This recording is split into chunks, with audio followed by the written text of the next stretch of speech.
Guidance is advised.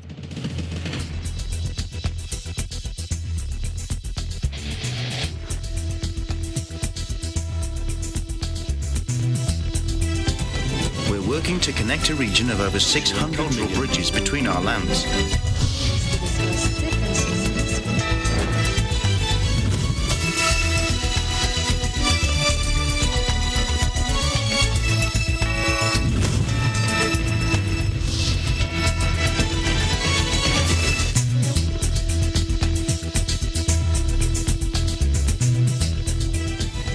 Hello, Malma Angeles. Welcome to ASEAN in Focus. We're coming to you live from Manila and Vietnam. Hello, Charlene. Hello, I'm Charlene Navaja, bringing you the news in the dynamic ASEAN region. On today's headlines. The current alert level imposed by the government in the National Capital Region may be adequate as the country's healthcare system would be able to manage the surge in coronavirus infections until January 27 or 28. Thailand will introduce a $9 entry fee for foreign visitors from April, officials said Wednesday, even as the kingdom seeks to lure travelers back and repair its COVID-battered tourism sector. The Norwegian Nobel Committee, which awards the Nobel Peace Prize, denounced 3 new convictions handed down Monday against ousted Myanmar leader Aung San Suu Kyi. And despite the spike in infections from the COVID-19 Omicron variant, the Philippines is poised to register the fastest growth in the ASEAN this year and the second highest growth in 2023, according to the World Bank.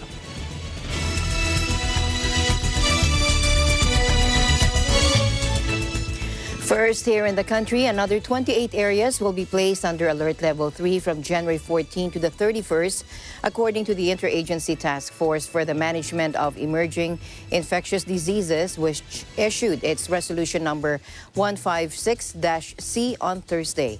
Among the areas to be placed under the higher Alert Level 3 are Benguet, Kalinga, and Abra in the Cordillera Administrative Region, La Union, Ilocos Norte, and Pangasinan in Region 1, Nueva Vizcaya, Isabela, and Quirino in Region 2, Nueva Ecija and Tarlac in Region 3, Quezon Province in Region 4A, Occidental Mindoro and Oriental Mindoro in Region 4B, and Camarines Sur and Albay in Region 5 in Luzon. Other areas to be placed under the escalated alert level are Bacolod City, Aklan, Capiz, and Antique in Region 6, Cebu City and Mandaue City in Region 7, and Tacloban City in Region 8, Cagayan de Oro City in Region 10, Davao City in Region 11, Butuan City and Agusan del Sur in Caraga, and Cotabato City in the Bangsamoro Autonomous Region in Muslim Mindanao or BARM. Now, these shall take effect Friday, January 14 until the 31st, acting presidential spokesperson Carlo Nograles said in a statement last Wednesday. He also said the IATF will hold another meeting today to discuss the alert level in other areas which were not included in the list. Among the areas not yet included under IATF Resolution 156-C are the NCR Plus, which includes Metro Manila, Laguna, Bulacan, Cavite, and Rizal.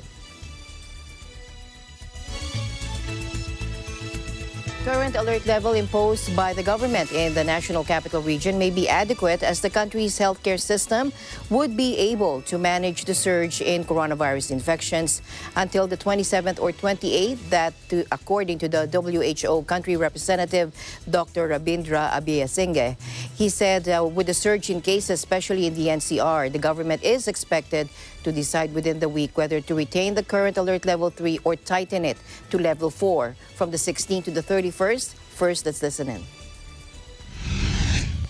Current alert level 3, and as I mentioned earlier, we are seeing a significant reduction in mobility.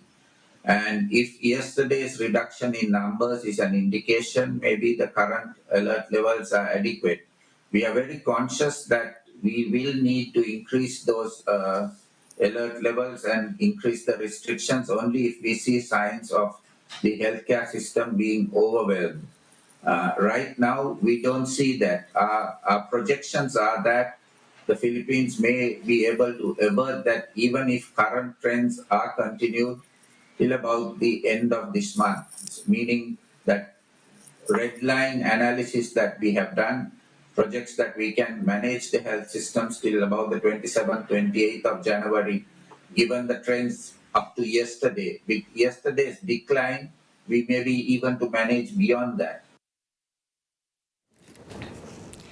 Now, Abeyasinghe noted keeping the economy open and taking the best approach in addressing the uptrend in cases are crucial.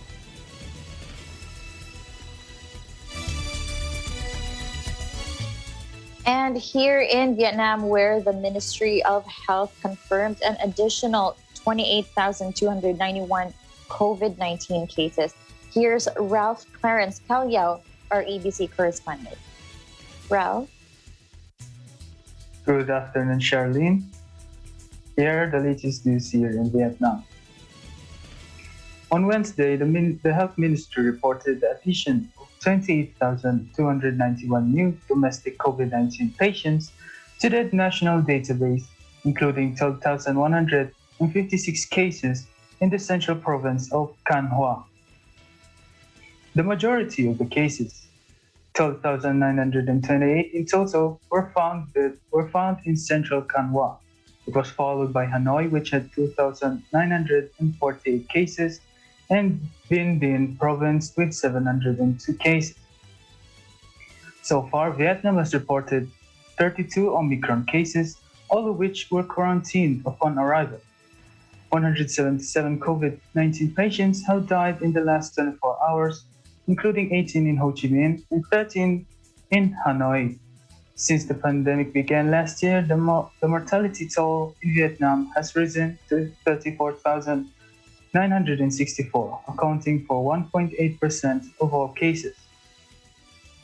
More than 1.95 million cases have been recorded in the latest wave, which hit the country in late April, and 1.63 million have recovered. So far, 74.1% of the population has received vaccination doses.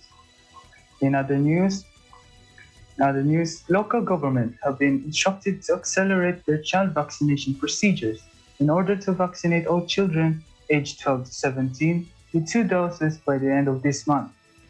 In a statement addressed to cities and provinces on Tuesday, the Ministry of Health asked local officials to evaluate all children under the age of 12 who are not yet properly vaccinated with 2 doses and provide the injection.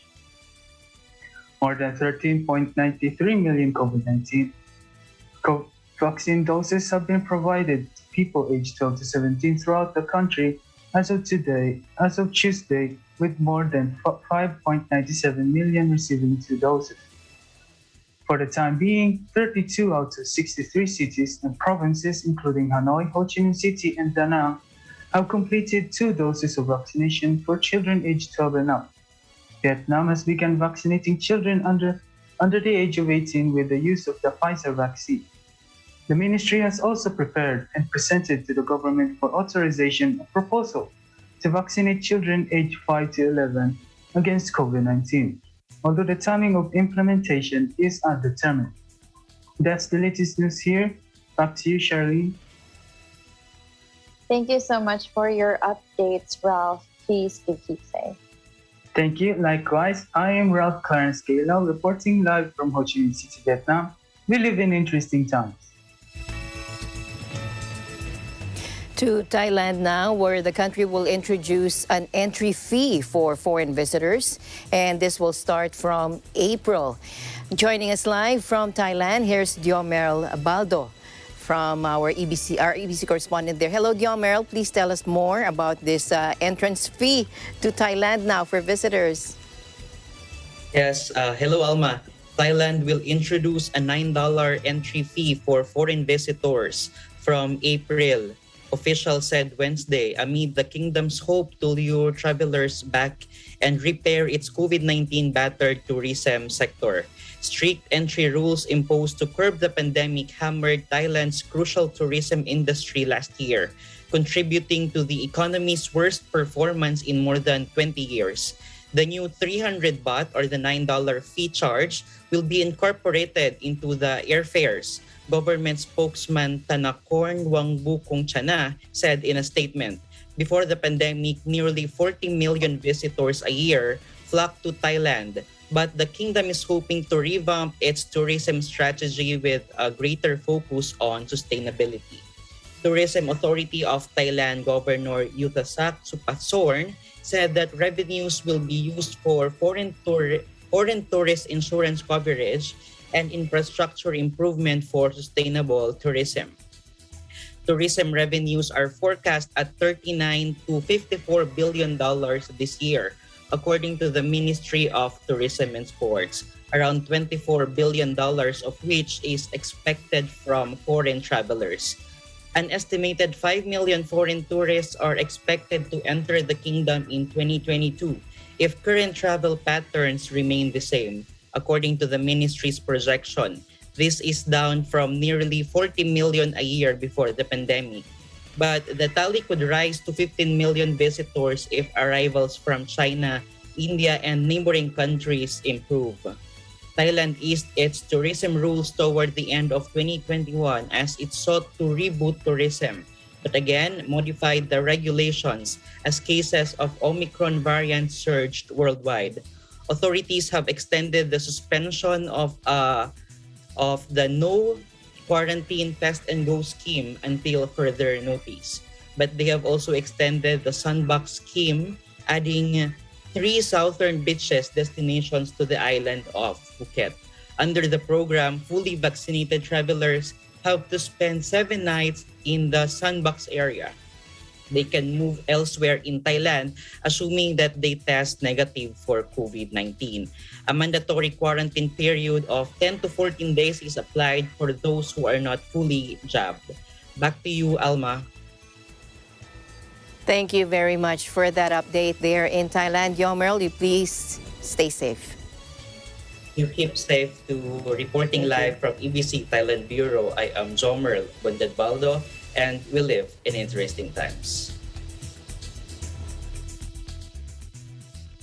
Meanwhile, Thai authorities clarified the new registration under the Test and Go scheme, which has been suspended indefinitely subject to further assessment of the international outbreak. Those who already received their QR codes for traveling to Thailand can still do so as per their approved schedule. Let's listen in. Now, I have to recap an important issue, clarification on the Test and Go scheme, latest update on the entry into Thailand. I'll recap this briefly because it will be, of course, of interest to the international travelers coming into Thailand. So firstly, the new registration under the Test and Go scheme, as you know, has been suspended indefinitely. New registration, indefinite suspension, subject to further assessment of the outbreak. And those who have already received their QR codes prior for traveling into Thailand can still do so as per their approved schedule. Now, just to reiterate once again, the latest update on the entry into Thailand is that entry continues to be permitted. Entry continues to be permitted for those who already hold the Thailand Pass QR codes prior until further notice. The situation continues to be monitored on a daily basis. So, of course, this is good news for those who are planning to travel to Thailand next week or in the latter half of the month of January.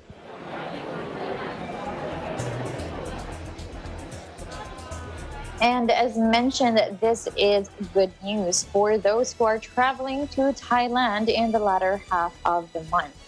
An estimated 5 million foreign tourists are expected to enter the kingdom in 2022 if current travel patterns remain the same, according to the ministry's forecast, down from nearly 40 million a year before the pandemic.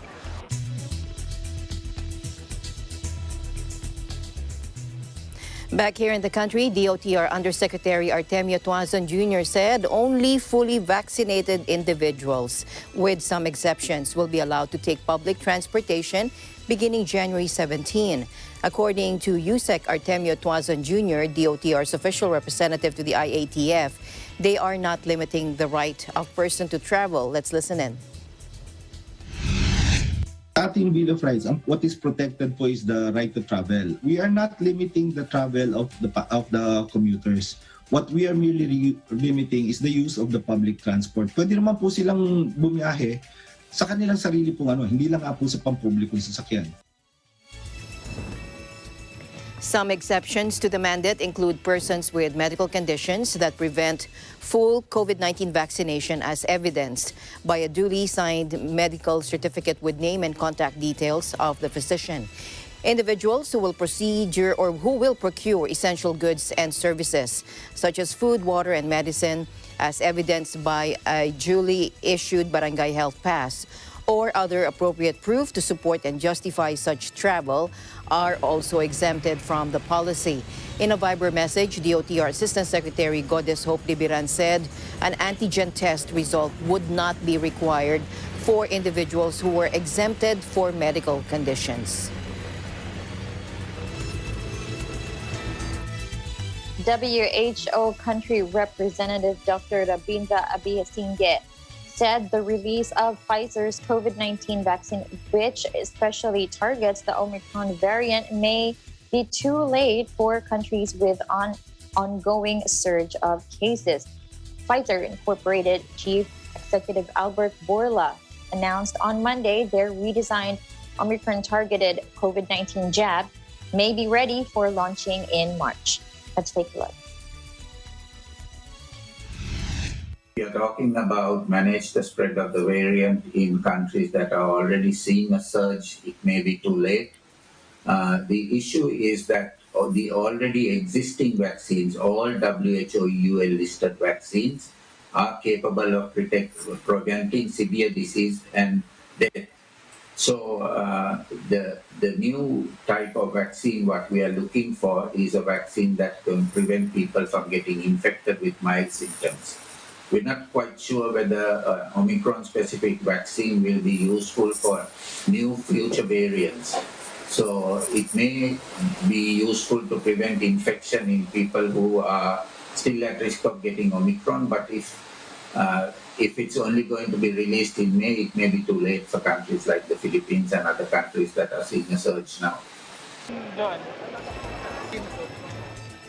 The Philippines has a total of 43 Omicron variant cases as of Tuesday, 21 local cases, while the other 22 came from international travelers. On Wednesday, the Department of Health said the country's overall tally of COVID-19 cases reached to 3,058,634 with 208,164 active cases, of which 197,091 are mild, 2,872 are moderate, and 6,435 are asymptomatic, and 1,468 are severe, and 298 are critical. Staying in the Philippines, World Health Organization Country Representative Dr. Rabindra Abiyasinge said the Omicron variant of COVID-19 may soon replace Delta as the dominant variant in the Philippines. Abiyasinge noted that it would be difficult to determine soon which variant is predominant because of very few sequencing results from other regions. Take a look. And we have been trying to understand the spread of Omicron in the Philippines. It is not surprising because the transmissibility of Omicron is significantly higher than the currently predominant Delta variant. And so we would expect to see Omicron displacing the Delta variant. Now, the problem is that we have seen a very small number of sequencing reports over the last month in December, and the last batch of samples were largely from NCR and from returning overseas Filipinos who tested positive. And so it's not surprising that among the ROFs and also in NCR that we are seeing now Delta variant being displaced by the Omicron variant. To say whether it is the predominant variant in the country, it will soon be so. But because we have very few sequencing results from the other regions, it's difficult to conclusively judge. But it's not entirely a surprising result. And we believe that in the near future, Omicron will displace Delta variant as the predominant variant, as it has done in several other countries. Abe Asinga said the country would continue to see an increase in cases as the virus spreads to other regions like Central Visayas, Region 4A, which is Calabarzon, and Region 5. He also reminded the public to curb the spread of the virus by strictly adhering to the minimum public health standards. And another related news, amid an increase in cases due to the Omicron variant, 97 areas in the National Capital Region has now been placed under granular lockdown. Here's Interior Undersecretary Jonathan Malaya. Po sa NCR, meron po tayong 97 na ongoing granular lockdowns. Yan pong 97 na yan ay merong 102 na apektadong pamilya, which is equivalent to 463 individuals. Kung titingnan naman po natin ang kabuang numero sa buong bansa, meron po tayong 107 lockdowns in the entire country for a total of 679 individuals under granular lockdown.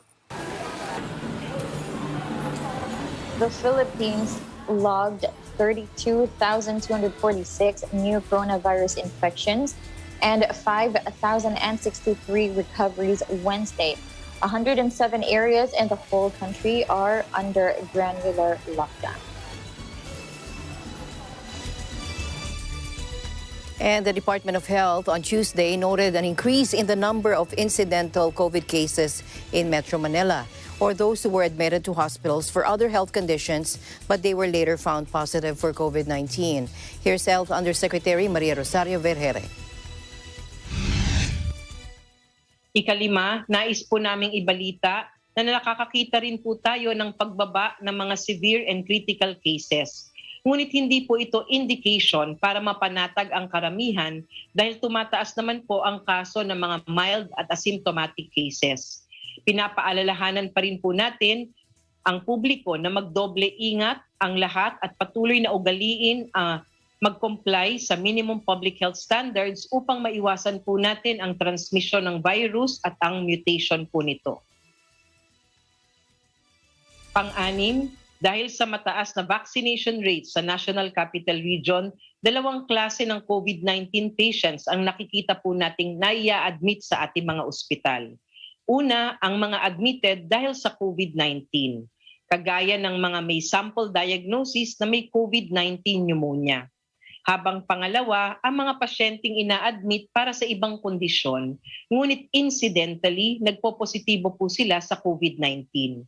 Ilan sa mga halimbawa ng kasong incidental COVID-19 ay ang mga na-admit dahil sa acute appendicitis, acute coronary syndrome, CVD infarct, intracranial hemorrhage, trauma from vehicular crash na bagamat inadmit po sila sa ospital dahil sa mga nasabing kondisyon, upon admission naman, sila po ay nagpositibo sa COVID-19. Pampito, mula po sa pattern ng Delta at nung nagkaroon po tayo ng pagtaas ng kaso dahil sa holidays, makikitang iba na ang pattern ng COVID-19. Batse sa datos ng Philippine General Hospital, malaking proportion po ng mga pasyente ay incidental COVID-19 patients.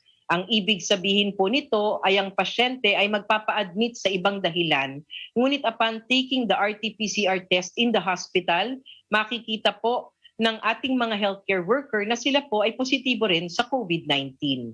Kung makikita po natin ang graph noong September 5 to 18, 2021 na maiugnay sa Delta increase in cases, 53.9% ang admitted for COVID-19, habang 46.1% naman po ang incidental COVID-19 patients.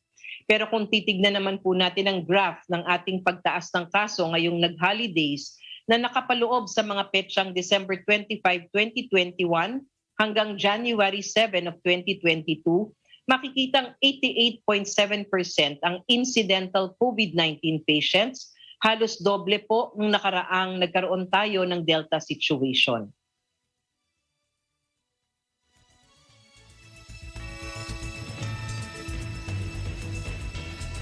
And Charlene and I will be back right after this short break.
Welcome back. The Norwegian Nobel Committee, which awards the Nobel Peace Prize, denounced 3 new convictions handed down Monday against ousted Myanmar leader Aung San Suu Kyi.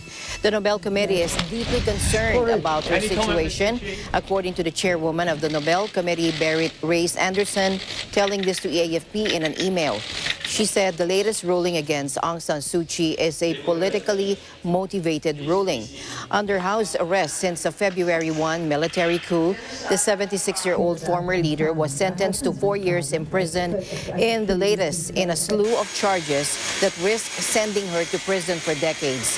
She was found guilty of 2 charges related to illegally importing and owning walkie-talkies and one of breaking coronavirus rules, according to a source with the knowledge of the case. Suu Kyi was sentenced in December to a 4-year sentence for violating COVID restrictions, which the ruling junta later shortened to 2 years.